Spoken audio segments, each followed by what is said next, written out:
Welcome to our community. Susie Thomas visiting with Frank Salona this morning. He is president and CEO of our local chapter of the Better Business Bureau. Good morning. Good morning. Thank you for having me. Frank, you're here for a lot of good reasons, but for people who might not be familiar with BBB, tell us a little bit about some of the services that you provide.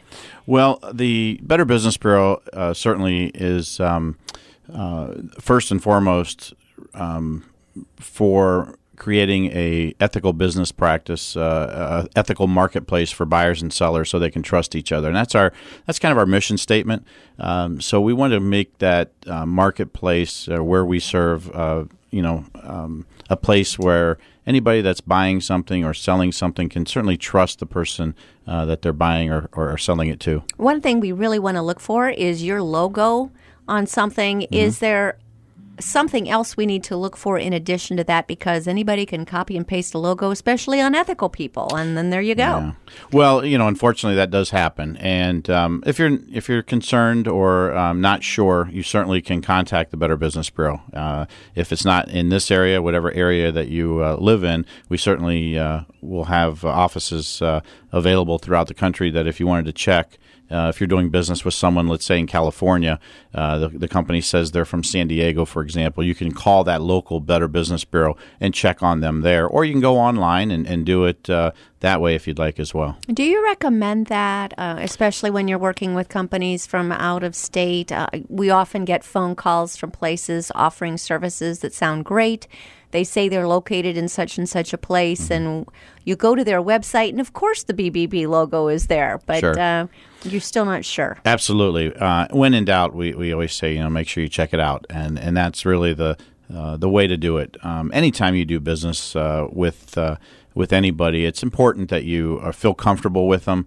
A lot of times, whether it's online, over the phone, even in person. I mean, there's times where people can certainly put our logo, on their door. And if you're not confident about it, the best thing to do is check it out. Check with the Bureau to see, are they really a member? Absolutely. Locally, if we go to your website, we'll see all the businesses that are members, or how do we find out who all is a business that has your stamp of approval? Well, if you go to bbb.org, and ours, for example, is /Canton, because this is the area that we service. If you go to the website and then you type in the business name, it will come up with a list of businesses, and those businesses may or may not have the BBB shield or the logo on there. If it does, that means they are an accredited business. Okay. If they don't, that means they are not accredited, but we do have information on them. On your card, it says BBB of Canton Region / Greater West Virginia. So you are covering quite a wide range, aren't you? Yeah, and we have 12 counties in the state of Ohio, and we have 52 counties in the state of West Virginia. So it is a very large service area. So a lot of times, people that really can't come into our office, the best part is they can go to our website or they can call us and find out the information. How do you keep track of all of that? That's a lot of counties. It is. It's a very big service area. We're, believe it or not one of the ones with the biggest service area. There are some out west and in those states that service a bigger area than we do. But it was originally just the 12 counties in Ohio, and what happened was that they were getting a lot of calls in West Virginia. We were getting a lot of calls from West Virginia saying, I'm doing business with this company and we need to talk to you. Well, that was not our service area at the time. In fact, that was not anybody. It was not really assigned to anybody. So we went to the Council of Better Business Bureaus, and they put it out to bid for all the surrounding Better Business Bureaus that were out there. And we said that, we would be glad to service that as well. So it was awarded to our region. Oh, that's great. What does it take for a company to be certified with the BBB? Well, there are standards that we all have to go by.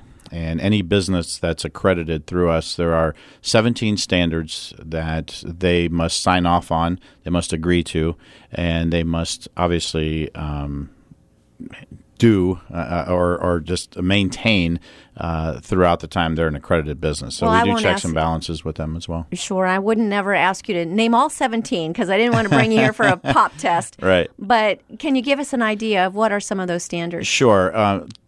Length of time in business is one. That's important because we want to make sure the business is established. So I believe that's 1 year now. That is something that is being looked at right now of possibly changing that time period, maybe making it 6 months. But we like the fact that it's a year because it allows businesses to really establish themselves and really have some history. Another one would be just transparency in their business. To allow individuals to do some research on them. So we ask that they do provide us with some transparency. We don't want to get too much into finances and things like that, but there's other things that we ask, in our application process that we would like to have. So there's a lot of different things, and really just one of the standards is really like no government actions, for example, against the business. Anytime there's a government action, that will lower your grade with the Better Business Bureau.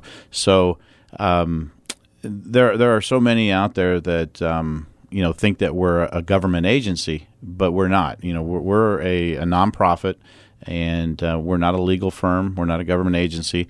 We're just a standards-based organization. I think.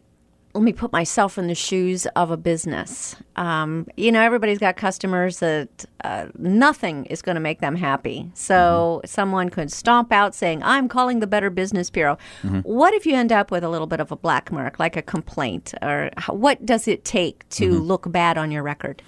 The worst thing you could do is not answer the complaint. We stress that to all of our businesses, and you mentioned as far as the standards were, that is one of the things that they have to abide by, and that is to answer complaints. If someone now we understand that there are individuals out there that are never going to be happy no matter what you do, and they might complain about 10 different companies in 10 different days. We understand that, and if we see a pattern like that, we take that into consideration. But if someone legitimately has an issue with your business and you refuse to handle it, and we're not saying if someone buys something, you just don't ask questions and give them a brand new one. I mean, that's not what we want. We want you to sit down with the individual and hash it out and say, okay, we understand what went wrong, and we're here to try to correct it. So social media as well? Yes. Yeah. That's added a new layer, doesn't it? Yeah. With complaints and answering and keeping on track and engaging with your customers.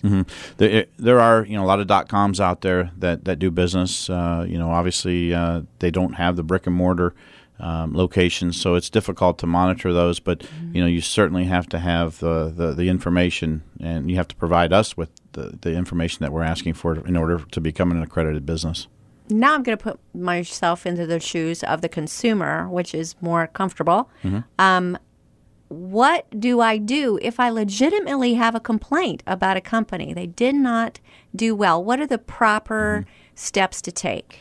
Well, the first thing we ask everybody is just, contact the company, contact the business and say, this is what happened.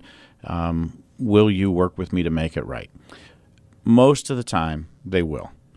When you're not happy with that or the effort that they come back with, then it's time to possibly contact your Better Business Bureau and let them know what the situation was. You can file a report, file a claim. You can do it online. You can come into our office, or you can do it over the phone. But we really want you to really work it out with the business first, because if they're accredited, that's part of the process that they agree to, and that's to work it out.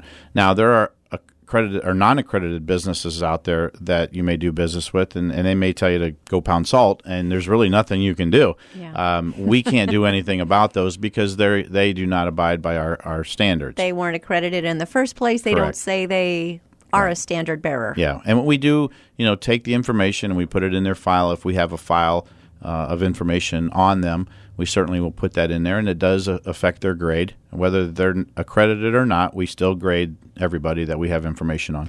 So if I have a bad experience with a company, and then this tends to be the way it goes, then I call the Better Business Bureau. I can't work it out with the company, then I call the Better Business Bureau and say, has anybody else brought these people to your attention? Is it just me, or is it them? And you do what? Well, what we do is we take the complaint. Then we reach out. Now, these are assuming these are accredited businesses. Okay. We reach out to the business, and we let them know that a complaint has been filed. And then we give the business an opportunity to respond. Okay? So if they respond, then we reach back out to the consumer and let them know the response. And at that point, they have a decision to make, whether they accept the response or they can also seek mediation or arbitration against the business, which is really a step before litigation. Mm-hmm. So if a business is smart, they may want to handle it that way and say, look, I'll sit down with a mediator or an arbitrator, whoever it is, and talk to you about it, and their decision is legally binding. Who are these arbitrators that work with? Are these legal people, or is this a legal team, or people trained in arbitration? Yeah, they're trained in arbitration. They go through a training. Sometimes we have retired attorneys. Mm-hmm. We have a retired judge, or someone like that that's maybe spent a lot of time in the legal industry. And we have a list of 4 or 5 that we work with on a regular basis. All right, we know that we want to get into some scams here because sometimes. But before we do, we've been talking about the low end of the bar. That if a company is not behaving well, what kinds of things does the Better Business Bureau do for those companies that are just exemplary? That really just lets people know these people are doing it right, and we want to recognize them and acknowledge that. Do you do anything? Well, sure. I mean, we certainly recognize them by their letter grade. Mm-hmm. If they are doing the things that we ask them to do and they're abiding by the standards that we put out there, then their grade will reflect that. They're an A+ rating or an A rating with the Better Business Bureau, which is, a lot of peace of mind when you talk to a consumer out there. We found that 80% of consumers will go with an accredited business if they had the choice between them and a non-accredited business. So that really means a lot whenever you have that accreditation and you have that seal and you have that peace of mind for the consumer. Sure. So are there any scams that we should be on the lookout for around the community right now? Well, there are a few out there. One that we talk about a lot, and it was our number one scam of the year. We rate all of our scams, and wow. We have a top 10 list, believe it or not. But the number one scam this year was the IRS scam, and that was a scam that was very popular. Where an individual would receive a phone call from someone stating that they were from the IRS and that they owed money, and if they didn't pay immediately by a credit card or sometimes they ask you to go out and get a Green Dot card or something where you can a Target card or Walgreens card where you go out and get the number and then send it to them. That if they didn't, they would be arrested and prosecuted to the full extent of the law. So that one was a big one. And that would sound very scary to some people. But first of all, how funny does that sound? That the IRS would be asking you to go to Target and get a Target card and tell them, and load it with a certain dollar amount and give them what? Give them the number from the card or something, and then they would... To me, I would laugh. I would laugh. Really? Yeah. The IRS wants me to get a Target card. Well, and unfortunately, there are people that fall for it. And that's the sad thing, is that sometimes, the elderly sometimes will do that. Even some, young adults that maybe are filing for the first time or are really young in their career might not understand the system and might fall for it, and that's really unfortunate. But and people are getting scammed by it every day, and we do a great job, I think, through our Better Business Bureau system to alert people of that. And one of the ways, and I wanted to bring this up, is that on our website we have a program called Scam Tracker, and on Scam Tracker it is probably one of the greatest devices that you could really go to, and it's on bbb.org. If you go to just the general site, or you can go to our local site, bbb.org/Canton. And that Scam Tracker will tell you, after you put in your zip code, what scams are popular in your area. And will allow you to do a little research and maybe have a little knowledge of what other people have faced. What are they saying what are some of the things to look out for. Some people will report on how the scam actually went down and what was said during the conversation. So it allows you then to identify these scams should you get caught with one. Anytime anyone is asking you to give money over the phone, that's a flag, right? Because the IRS, I don't think, gives you a call. Well, they won't call you and they won't email you. The IRS will always work through a regular mail system, USPS, and that's what we tell people. The very first thing is that the IRS will not call you. Mm-hmm. I think people listening right now, they might be concerned for themselves. They might say, I'm probably pretty vulnerable to these kinds of things. Or they might be thinking, my parents would be very vulnerable to something like this.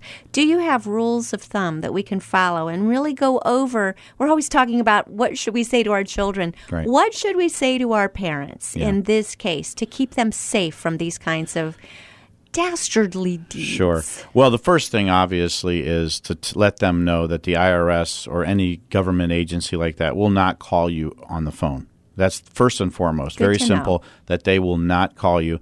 If you receive something in the mail, then have that checked out. But first and foremost, never do that. And the second thing is never give money over the phone. Never do anything like that. Give out any personal information, bank account information, credit card information, any of that stuff really is something that if you were to sit down with an elderly parent or grandparent or a young, teenage child or teenage young adult, I should say, that's the first thing. Don't fall for anything like that where you have to give money over the phone or get a call from someone claiming to be with the IRS. Very good advice. We've got to take a break. We'll be back after these words. You're listening to Our Community.